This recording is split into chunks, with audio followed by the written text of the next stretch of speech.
Assalamualaikum warahmatullahi wabarakatuh. Kembali lagi di channel Berita Mistis. Untuk kisah kali ini masih ada sebuah cerita lanjutan dari tulisannya Untung Prasetyo, sebuah kisah dari Satrio. Dan untuk kisah kali ini berjudul Pertempuran Gunung Merbabu. Sebelum kita lanjut ke ceritanya, tekan dulu tombol like video ini dan jangan lupa tekan juga tombol subscribe channel ini. Nyalakan juga lonceng notifikasinya agar tidak ketinggalan cerita-cerita lainnya. Dan seperti apa untuk kisah kali ini? Langsung saja kita masuk ke ceritanya.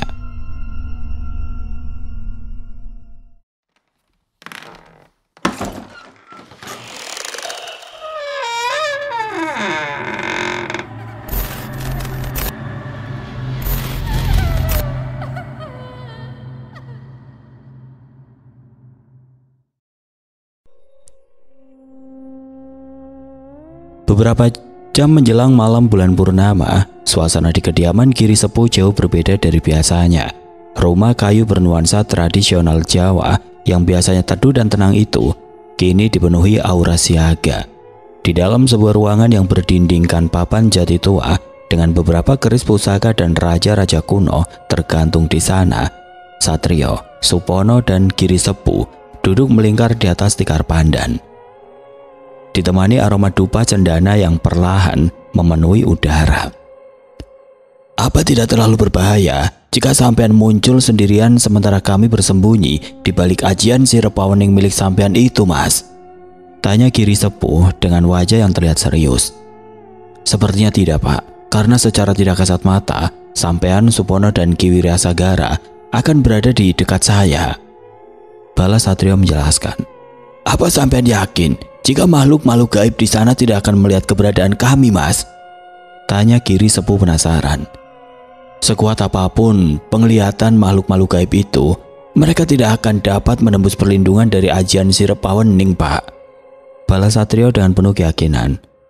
Sampai anda usah khawatir, Pak Giri. Kami sudah pernah menggunakan siasat ini sebelumnya. Imbu Supono dengan senyum khas yang menghiasi wajahnya. Giri Sepuh mengangguk pelan, meski wajahnya tetap serius. Ada secerca keyakinan yang mulai tumbuh dari nada bicara Satrio. Ia menyadari bahwa pemuda di hadapannya itu tidak hanya kuat secara tenaga dalam dan spiritual, tetapi juga matang dalam pertimbangan serta strategi. Jadi kalau begitu, sekarang yang terpenting adalah bagaimana kita sampai di tempat itu tanpa mendapatkan serangan yang tidak terduga di tengah jalan, Mas? Ujar Giri Sepuh sambil menatap ke arah Satrio dan juga Supono.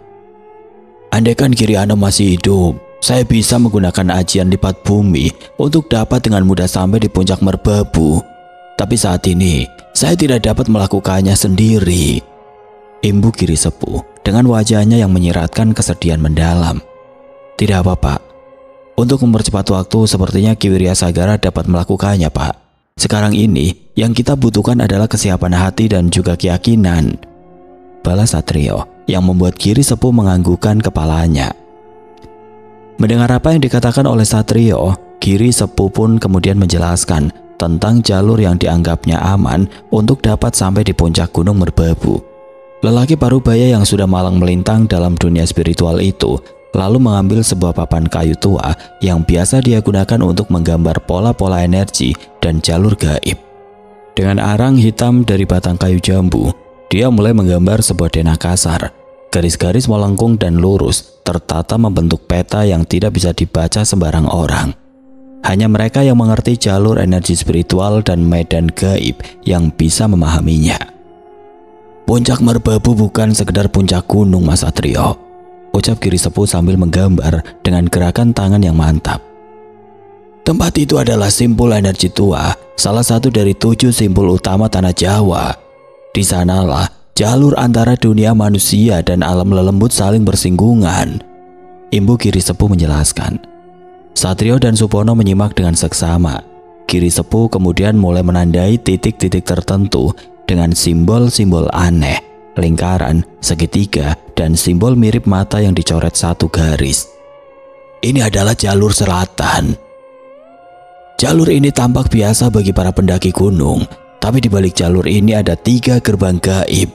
Yang pertama dijaga oleh Kyai Rawa Dengkeng, sosok makhluk berbadan raksasa dengan wajah manusia tua. Dia hanya bisa dikalahkan dengan kekuatan batin yang tidak terguncang oleh kekuatan masa lalu. Imbu Giri Sepuh sambil menatap Satrio dan Supono. Lalu gerbang kedua di mana, Pak? Tanya Supono penasaran. Gerbang kedua dijaga oleh Nyai Kalimun, roh wanita yang dulunya seorang pertapa. Tapi ilmunya sesat karena dihianati muridnya sendiri. Dia tidak menyerang secara fisik, tapi akan menyusup ke dalam pikiran, mempermainkan ingatan, dan membangkitkan penyesalan terdalam. Yang tidak kuat bisa gila sebelum sampai di puncaknya, balas Giri Sepuh menjelaskan. Sebelum melanjutkan apa yang diketahuinya, Giri Sepuh menghela nafas berat, lalu menggambar garis paling atas. Di titik tertinggi sebelum puncak merbabu ada sosok Bayu Kelatak, makhluk bersayap dari alam angin. Ia tidak bisa disentuh, tapi dia bisa menghancurkan tubuh dari lawan-lawannya lewat getaran suaranya. Hanya ilmu pernapasan dalam dan kekuatan ajian penyeimbang elemen yang bisa menaklukkannya. Lanjut Giri Sepuh lagi. Kalau begitu, kita akan menggunakan ajian Sirpawening dalam perjalanan menuju puncak merbabu. Kita tidak akan bertarung melawan para penjaga gerbang di sana, dan fokus kita hanyalah pada Surogeni, ujar Satrio yang disambut anggukan kepala oleh Supono dan juga Giri Sepuh. Hening menyelimuti ruangan.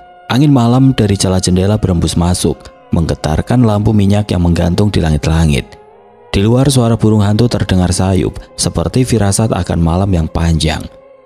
Udara malam mulai terasa semakin berat ketika Satrio memanggil sosok Wirya Sagara, sosok makhluk gaib yang membantunya mengenali jati dirinya sebagai sosok lain dari masa lalu yang penuh liku dan luka.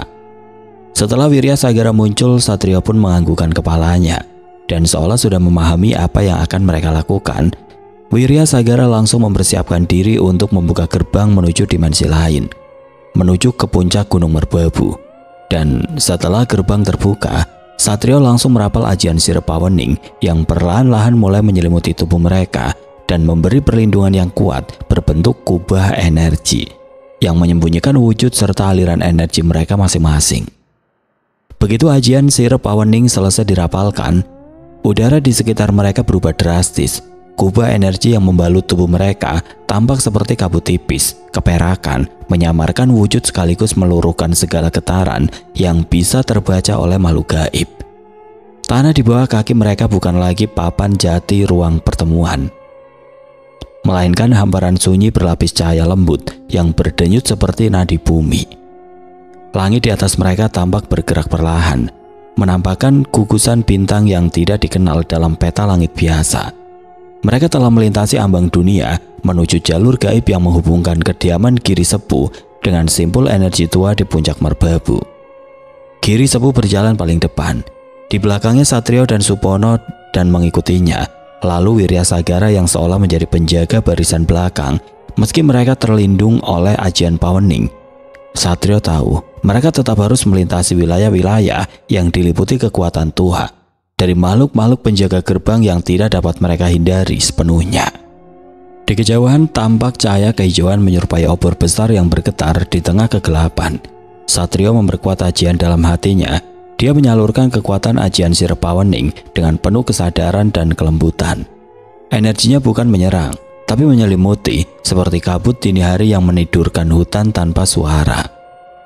Kita sudah berada di gerbang pertama, Mas, bisik Giri Sepuh sambil menoleh ke arah belakang.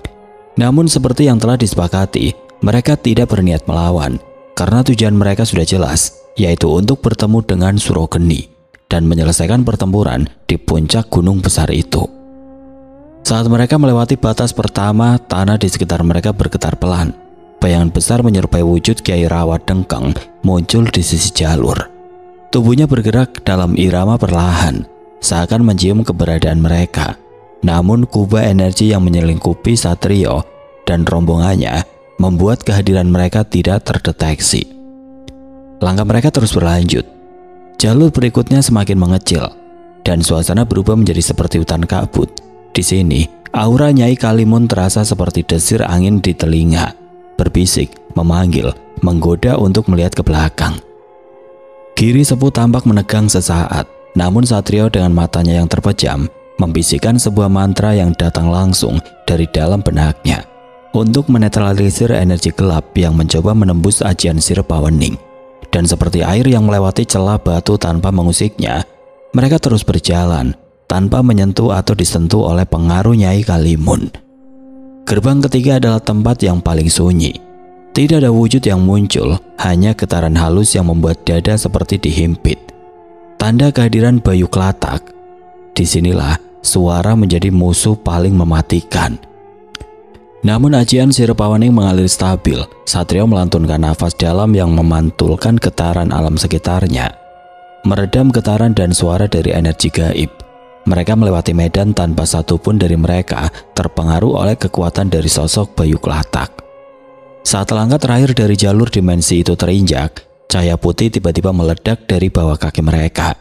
Bukan cahaya panas, tapi cahaya pembuka, dan beberapa detik kemudian mereka telah tiba di puncak Gunung Merbabu, tempat di mana Surogeni berada.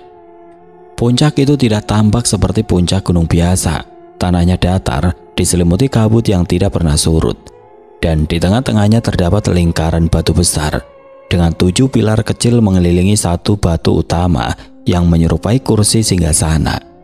Giri Sepuh yang masih memimpin perjalanan spiritual itu lalu menghentikan langkahnya. Dia tahu Surogeni tidak akan lama lagi menampakkan dirinya dengan siasat licik yang telah dibuat sebelumnya. Angin tiba-tiba berhenti. Kabut menggumpal lebih padat, melingkupi lingkaran batu di tengah puncak, seakan Bui menahan nafasnya sendiri. Di tengah suasana mencekam itu, Satrio pun meminta Giri Sepuh, Supono dan Wira Sagara menjauh darinya. Dan setelah itu Satrio mulai melepaskan ajian sihir Pawening yang menyelimuti tubuhnya sendiri. Kabut tipis yang menyelimuti tubuh Satrio perlahan menguap, seperti embun yang tersapu matahari pagi. Dalam hitungan detik, aura sejatinya tampak jelas, tidak lagi tersembunyi, namun bersinar terang dalam gelombang energi yang menyatu dengan medan di sekitarnya. Ketika perlindungan ajian sihir Pawening itu luruh dari tubuhnya, udara di puncak Merbabu berubah drastis. Kabut yang sebelumnya menggantung pasif mendadak berputar pelan, membentuk pusaran yang merambat dari tanah ke langit. 7 pilar kecil yang mengelilingi batu utama bergetar lembut, seolah merespon kehadiran yang telah lama mereka nantikan. Dari sisi timur puncak perlahan-lahan muncul sosok lelaki parubaya yang bertubuh kecil dengan rambut panjang yang tergerai seperti asap. Sorot matanya memancarkan cahaya kemerahan dan langkahnya tidak menyentuh tanah, melainkan mengambang tipis di atas kabut. Sosok itu tidak lain dan tidak bukan adalah Surogeni yang beberapa hari lalu ditemui oleh Satrio dalam wujud sukmanya. Tidak lama setelah itu, Satrio yang berdiri tidak jauh dari hadapan Surogeni merasakan getaran dari energi makhluk gaib yang sangat kuat. Dan tidak lama kemudian muncul 4 sosok makhluk perewangan milik Surogeni yang pastinya akan membantu lelaki parubaya yang tubuhnya diselimuti selubung cahaya merah seperti api. 4 sosok makhluk perewangan itu muncul nyaris bersamaan, menembus kabut dengan kehadiran yang mengguncang ruang dan rasa. Mereka berdiri membentuk formasi melingkari Surogeni yang masing-masing dari sosok itu memancarkan energi khas yang berbeda, namun sama mengancamnya. Yang pertama adalah sosok makhluk tinggi kurus berjubah kelam. Wajahnya tertutup kain putih yang berlumur darah kering. Tangannya memegang tongkat panjang berujung belati. Dia dikenal sebagai Kyai Jagat Mayit, pengendali roh-roh penasaran dan pemanggil rasa takut dari alam bawah sadar. Di sisi lain melayang seorang perempuan bermata hitam legam tanpa bola mata. Rambutnya menjulur hingga menyentuh tanah, menyebar seperti akar. Dialah Nyai Jagat Hasta, perewangan pengendali ilusi dan pemutar ingatan masa lalu. Siapapun yang terperangkap dalam pandangannya bisa tersesat dalam pikirannya sendiri. Yang ketiga muncul dari balik tanah, merangkak keluar dalam bentuk raksasa setengah manusia setengah ular, bersisik besi, matanya bersinar hijau dan memendarkan bau yang sangat busuk. Sosok itu mengibaskan ekornya yang berat dan membentuk pusaran angin dingin. Dia dikenal sebagai Kala Nuraga, penjaga batas antara dunia fisik dan gaib, pemutus jalur perlindungan. Sosok keempat tidak kalah mengerikan, hanya berupa bayangan hitam yang bergerak sendiri, tidak memiliki bentuk tetap. Setiap langkahnya memadamkan cahaya dan tiap hembusan nafasnya mengeluarkan suara-suara jeritan jiwa. Dialah Lulang Bayang, makhluk tanpa bentuk yang memakan kekuatan lawan secara perlahan, seperti racun spiritual yang menjalar diam-diam. Suro Geni berdiri di tengah mereka. Tangan kirinya melingkar di depan dada, tangan kanannya terangkat, memberi isyarat bahwa ia belum memerintahkan mereka bertindak. Sorot matanya menyapu Satrio yang masih berdiri tenang. "Sebelumnya, aku kagum kepadamu anak muda. Aku tidak menyangka jika kau mampu melewati gerbang gaib yang dijaga oleh makhluk-makhluk asli penunggu gunung ini," ujar Suro Geni dengan suara menggema. "Tapi sekarang kau lihat sendiri, Satrio. Kau akan tewas malam ini di tempat ini, dan aku akan mengambil keris pusaka yang ada dalam tubuhmu itu," imbu Suro Geni dengan tatapan mata tajamnya. Satrio hanya tersenyum, dan bersamaan dengan itu, surjan lurik yang dikenakannya memendarkan cahaya putih kemasan dengan aliran energi besar yang menyelimuti tubuhnya. "Aku sudah dapat membaca siasat licikmu itu, Suro Geni. Aku tidak datang seorang diri," balas Satrio yang langsung meminta Wiryasagara dan juga Supono menyerang keempat makhluk gaib perewangan itu dengan balutan energi dari ajian sirep Awening. Melalui telepatinya yang didengar dengan jelas oleh Wiryasagara dan juga Supono, keduanya langsung melesat dengan kekuatan yang mereka miliki. Mendapatkan serangan tidak kasat mata itu, sosok Lulang Bayang dan Nyai Hasta dibuat kebingungan dengan lesakan energi yang menghantam tubuhnya. Energi berasal dari Wiryasagara yang dengan leluasa menyerang tanpa dilihat oleh lawan-lawannya. Sementara itu Supono yang sudah berubah menjadi sosok kera besar berbulu hitam yang merupakan perwujudan dari Wanara Soma langsung mengangkat dan membanting tubuh Kalanuraga. Lalu setelahnya dia mencengkram leher Kyai Jagalmayit dan menghempaskannya jauh dari tempatnya berada. Lulang Bayang yang tidak memiliki bentuk tetap menyelinap cepat dan menyebar di antara bayangan pilar batu di puncak gunung itu. Dia hendak menyergap Wiryasagara dari belakang dan menghilangkan seluruh pancaran energi yang melindungi tubuhnya. Namun Wiryasagara, makhluk yang telah hidup berabad-abad dalam kesadaran spiritual tinggi, tidak bergerak panik. Dia malah mengatupkan kedua tangannya dan dari tubuhnya terpancar ajian Tirtaloka yang mengeluarkan kilatan cahaya. Lulang Bayang menjerit ketika ajian itu menyapu keberadaannya, memaksanya keluar dari bentuk tidak kasat mata menjadi semacam sosok rapuh yang terperangkap dalam kaca. Namun Lulang Bayang tidak kalah akal. Dia membelah tubuhnya menjadi puluhan bayangan tipis dan menyerang dari segala arah dengan membabi buta. Wiryasagara bergerak cepat lalu membuat mantra cakra berlindung. Tiap gerakan membentuk pusaran kecil yang memutar-balikan serangan. Pertempuran mereka jadi seperti tarian antara kabut dan cahaya, halus tapi mematikan. Sementara itu Nyai Jagathasta mulai merapal mantra. Setelah mendapat serangan yang juga tidak terduga dari Wiryasagara, rambut panjangnya menjulur seperti akar, menjalar ke tanah dan menusuk ke dimensi bawah sadar. Dia hendak menjebak Wiryasagara walaupun wujudnya tidak tampak di matanya. Namun dengan keuntungan yang dimilikinya, Wiryasagara yang masih dalam perlindungan ajian sirep Awening dengan leluasa bergerak menghindar, hingga akhirnya dia memilih untuk membenturkan kekuatan Nyai Jagathasta dengan kekuatan Lulang Bayang. Wiryasagara tahu melawan makhluk gaib sekelas Nyai Jagathasta dan Lulang Bayang secara langsung bukanlah pilihan yang bijak.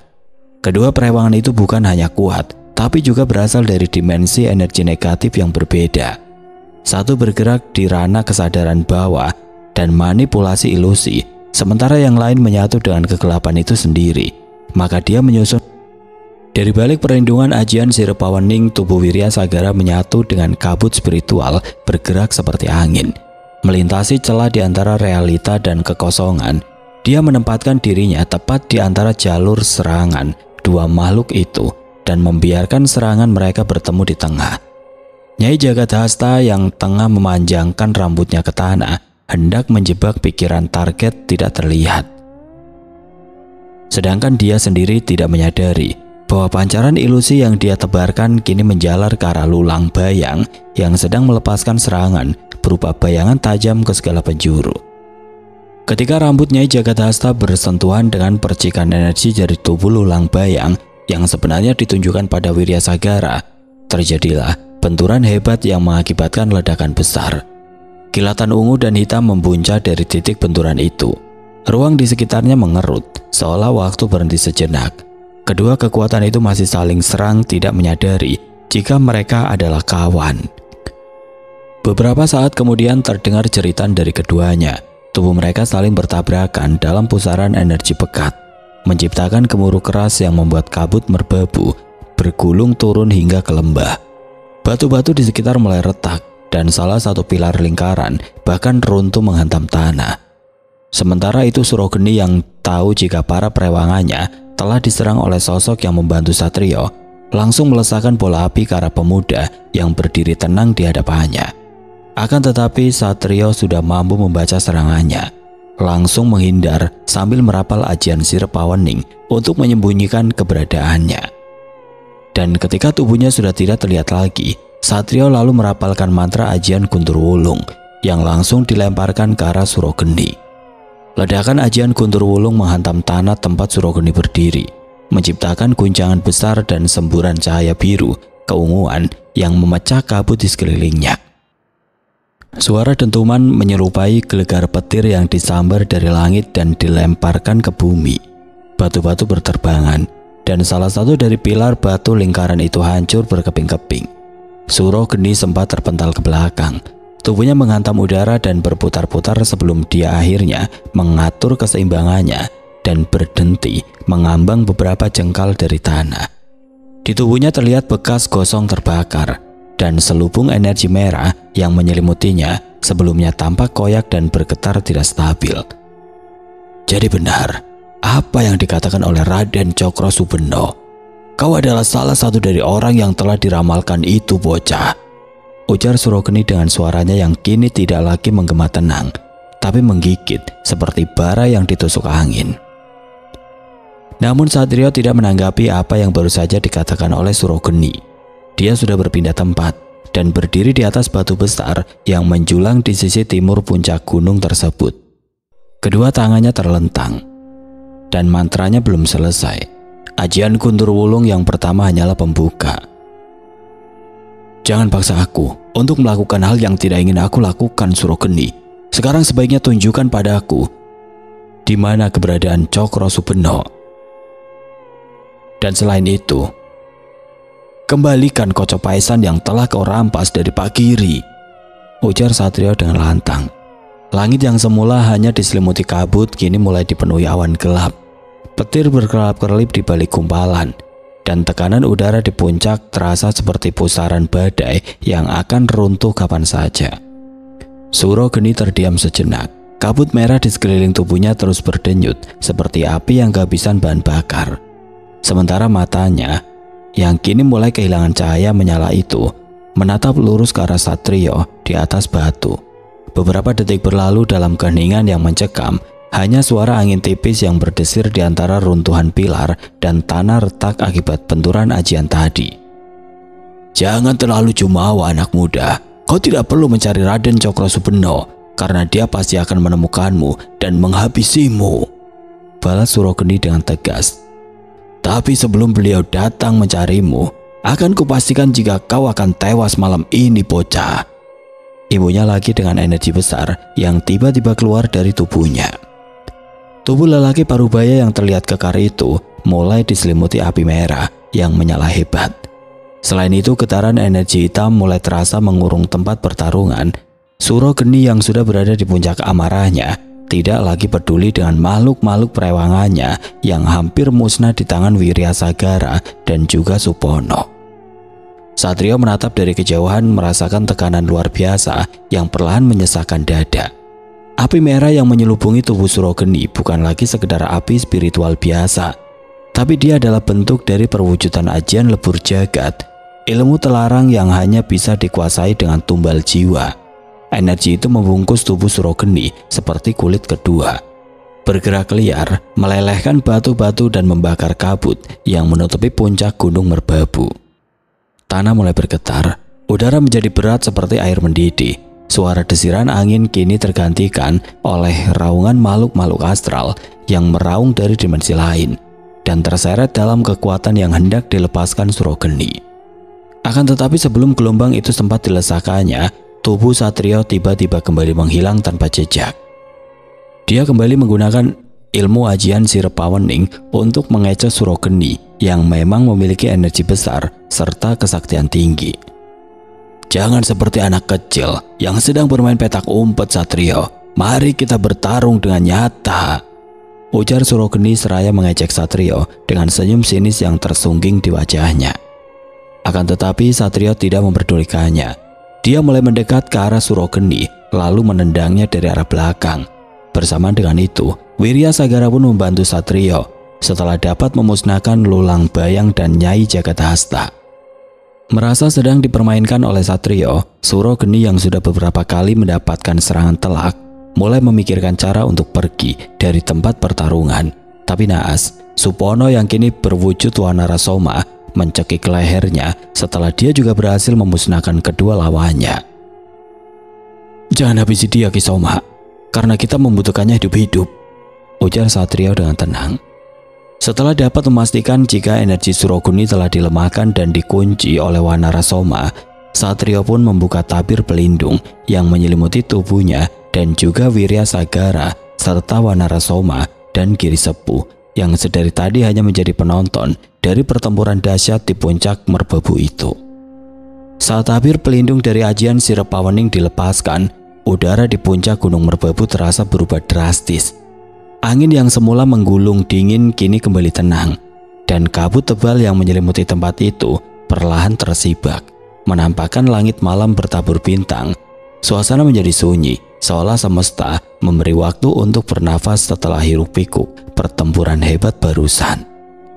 Surogeni kini berlutut, tertunduk lemas di hadapan Satrio. Lehernya masih dicekik oleh lengan berbulu Wanarasoma yang sebesar batang pohon jati. Selubung api merah di tubuhnya telah padam dan kulitnya terlihat retak-retak, bekas dari ledakan energi serta tekanan ajian bertubi-tubi yang menggempurnya. Matanya sayu, namun tatapan keras masih tersisa. Satrio selangkah mendekat dengan langkah perlahan namun penuh wibawa. Di belakangnya Wirya Sagara berdiri tegap sambil terus memastikan bahwa medan spiritual di sekitar mereka tetap terkunci dari tekanan kekuatan gaib makhluk-makhluk lainnya. "Aku tidak mau menghabisimu, Surogeni," ujar Satrio dengan nada datar. "Karena kematianmu tidak akan menyelesaikan apapun, tapi kau akan memberitahu kami di mana Cokro Subono berada dan di mana kau menyembunyikan kocok paisan milik Pak Giri," imbu Satrio sambil menatap tajam ke arah Surogeni. "Sudah aku katakan kalau kau tidak perlu mencarinya, Satrio, karena dia pasti akan mencarimu dan menghabisimu," balas Surogeni dengan tegas.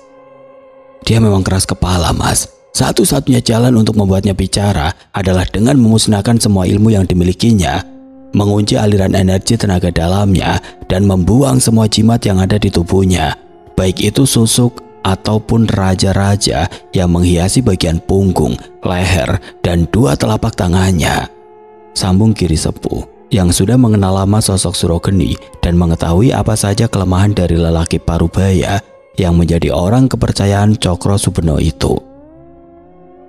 "Jadi begitu ya, Pak?" balas Satrio sambil menganggukkan kepalanya lalu menatap ke arah Wirya Sagara. Tanpa menunggu Satrio meminta, Wirya Sagara yang sudah mengenal banyak ilmu kesaktian serta ajian-ajian dan sosok pelindung mulai memusnahkan apa yang ada di dalam tubuh Surogeni. Wirya Sagara mengangkat kedua tangannya perlahan.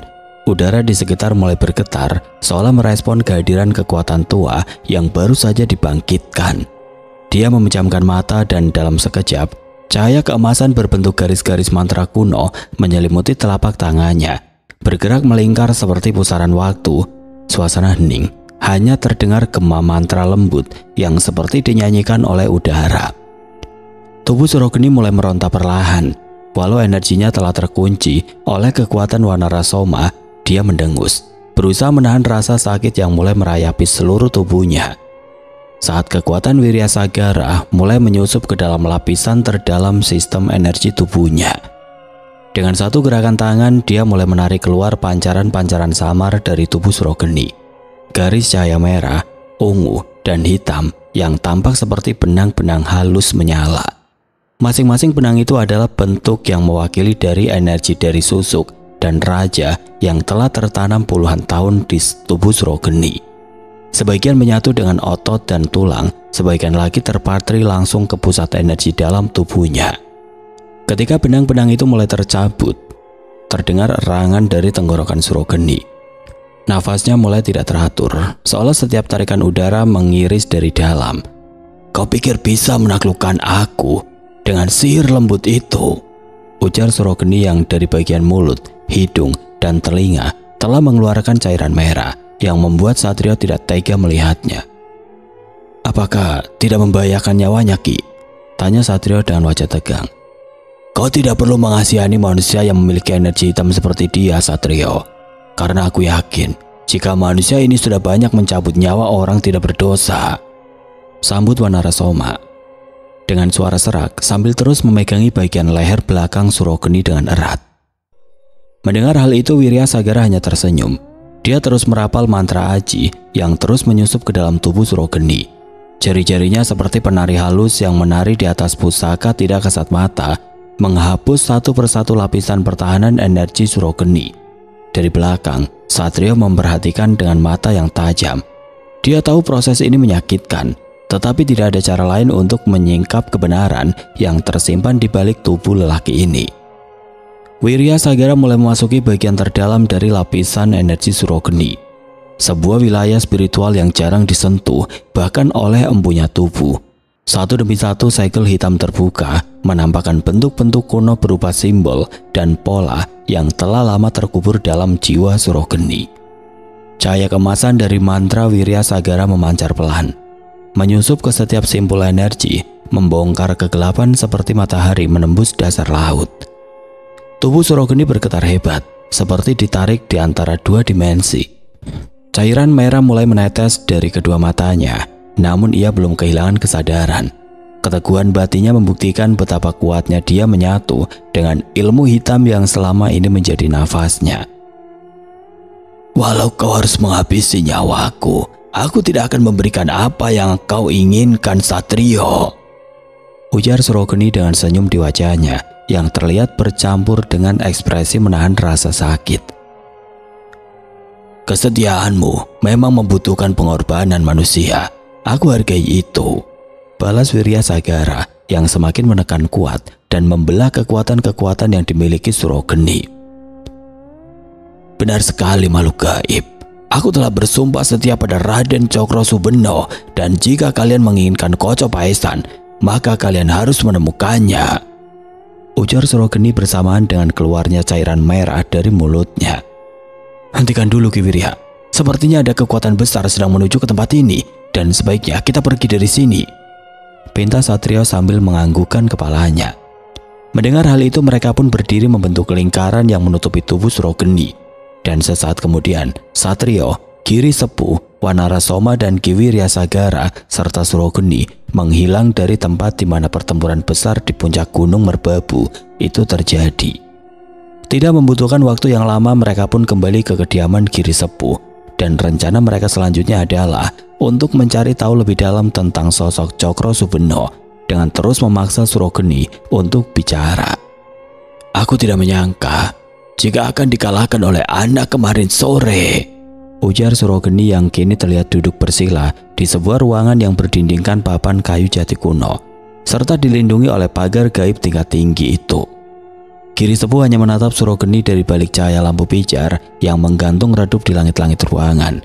Suara jangkrik terdengar dari luar, tapi suasana di dalam benar-benar hening, seperti waktu berhenti untuk menunggu kelanjutan dari percakapan yang belum selesai. "Bukan soal siapa yang lebih tua atau muda, Suro," jawab Giri Sepuh tenang sambil mengepulkan asap rokok yang ada di tangannya. "Tapi ini soal siapa yang berjalan dengan niat terang dan siapa yang melangkah dalam kegelapan," imbu Giri Sepuh dengan tatapan mata tajam. Surogeni tersenyum miring. Wajahnya masih terlihat penuh luka dan sisa bekas mantra pemecah ilmu. Meski tubuhnya tampak lemah, aura keras kepala dan ego kekuasaannya belum sepenuhnya padam. "Munafik, apakah saat ini kau sudah berjalan bersama cahaya Giri?" ujar Surogeni dengan tatapan mata yang masih sangat mengerikan. "Dukun sakti yang membantu dan melindungi para penjahat yang berkedok petinggi di negeri ini, sekarang sudah dapat bicara tentang jalan terang dan hati yang gelap. Imbu Surogeni yang membuat keadaan semakin tegang. Aku bisa membaca siasat licikmu, Giri. Kau hanya memanfaatkan bocah ingusan yang memiliki kesaktian tinggi dan dua makhluk perewangannya yang sangat kuat itu untuk mendapatkan kembali apa yang hilang darimu. Ucap Surogeni yang akhirnya membuat emosi Giri Sepuh membuncah, lalu memukul wajahnya dengan keras. Jangan kau ungkit lagi masa laluku, Suro. Saat ini aku sudah berada pada jalan menuju kebaikan, dan jangan paksa aku menghabisi nyawamu dengan caraku. Balas Giri Sepuh yang sedikit membuat Satrio merasa curiga. Sabar Pak, tenangkan diri sampean. Salah Satrio yang mencoba menenangkan Giri Sepuh. Pesanku, jangan biarkan aku hidup, Giri, karena jika itu terjadi, maka kau akan menyesalinya. Ucap Surogeni yang kembali memancing emosi Giri Sepuh. Kami di sini bukan pembunuh, Surogeni. Aku akan membiarkanmu hidup dan akan mengantarmu pulang setelah kau memberitahuku tentang siapa sebenarnya Cokro Subeno. Ujar Satrio dengan tenang namun terlihat tegas. Giri Sepuh perlahan menarik nafas panjang lalu menghembuskannya dengan berat. Rokok cengkeh yang semula mengepulkan asap tebal kini hanya tersisa puntung berabu panjang di jemarinya. Matanya masih memerah karena marah yang belum reda, namun sorotnya mulai melunak saat mendengar ketegasan nada dari suara Sudiro. Satrio mendekat satu langkah, lalu jongkok tepat di depan Surogeni yang masih duduk bersila dengan kaki terikat mantra pelumpuh dan lapisan pagar gaib. Kalau sampean tidak mau mengatakan siapa Cokro Subeno dan di mana dia berada saat ini, ya tidak apa-apa Pak. Saya tidak akan memaksa lagi. Lagi pula, saya ingin memastikan apakah benar sosok Cokro Subeno yang sampean maksud itu adalah orang yang sama dengan yang saya maksud. Ujar Satrio sambil tersenyum. Orang yang telah menyebabkan kematian ayah saya dan orang yang telah mencuri batu mustika di desa asal keluarga saya. Imbu Satrio dengan nada datar. Yang harus kau khawatirkan bukanlah siapa Raden Cokro Subeno yang dulu, Satrio, tapi siapa dia yang sekarang. Ujar Surogeni dengan tenang. Sebentar lagi dia akan mengirimkan makhluk gaib peliharaannya untuk menghabisiku yang sudah dianggap gagal menjalankan tugas. Sebaiknya kau bawa tubuhku ke tempat lain agar tidak terjadi masalah hukum nantinya. Karena Raden Cokro Subeno dapat memanipulasi apapun dengan banyak cara, termasuk memanipulasi kematian seseorang. Jika aku mati di sini, maka kalian akan menjadi tersangka atas kematianku itu. Imbu Surogeni yang tiba-tiba saja menjadi pasrah akan keselamatannya. Dan satu lagi Giri Sepuh, berhati-hatilah karena kau juga masuk dalam incaran Raden Cokro Subeno.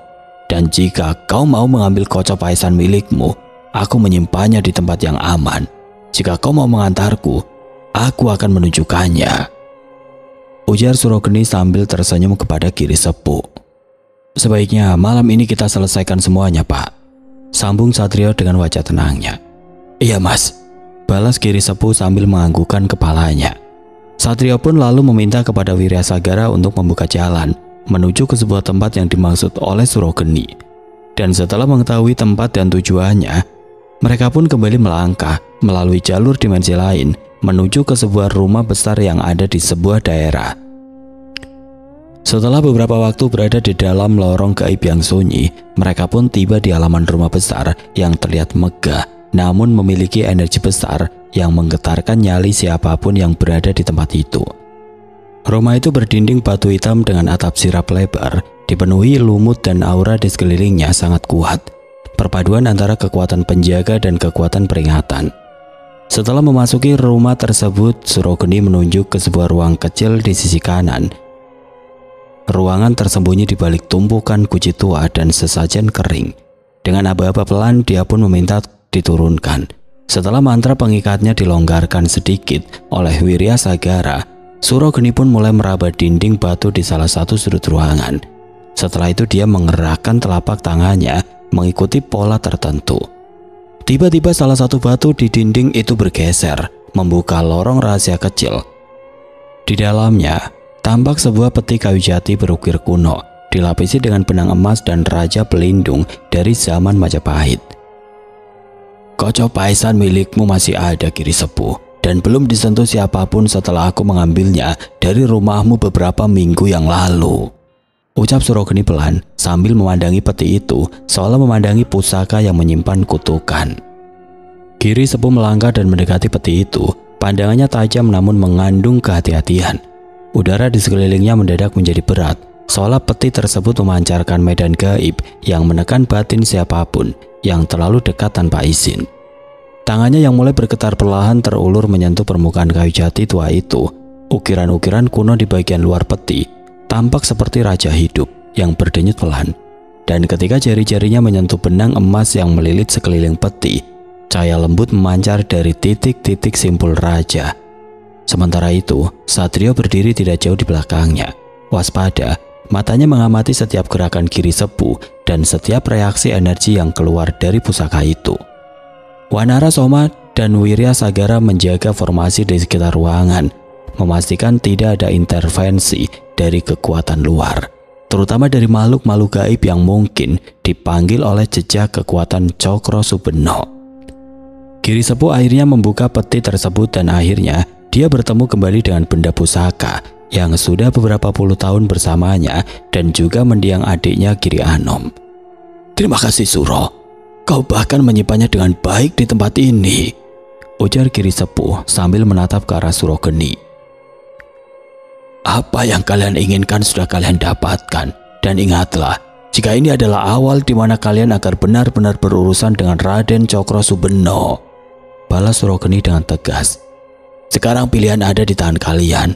Kalian bisa menghabisi nyawaku di tempat yang jauh dari siapapun atau membiarkan aku hidup, imbu Surogeni yang tidak kalah tegas.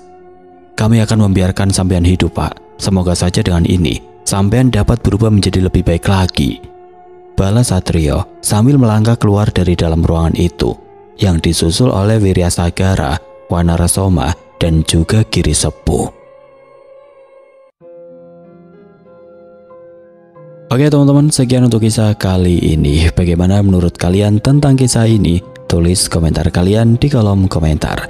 Dan buat teman-teman yang baru bergabung, jangan lupa untuk like, komen, share, serta subscribe channel ini. Dan nantikan kisah-kisah horor berikutnya tetap di channel Berita Mistis. Wassalamualaikum warahmatullahi wabarakatuh.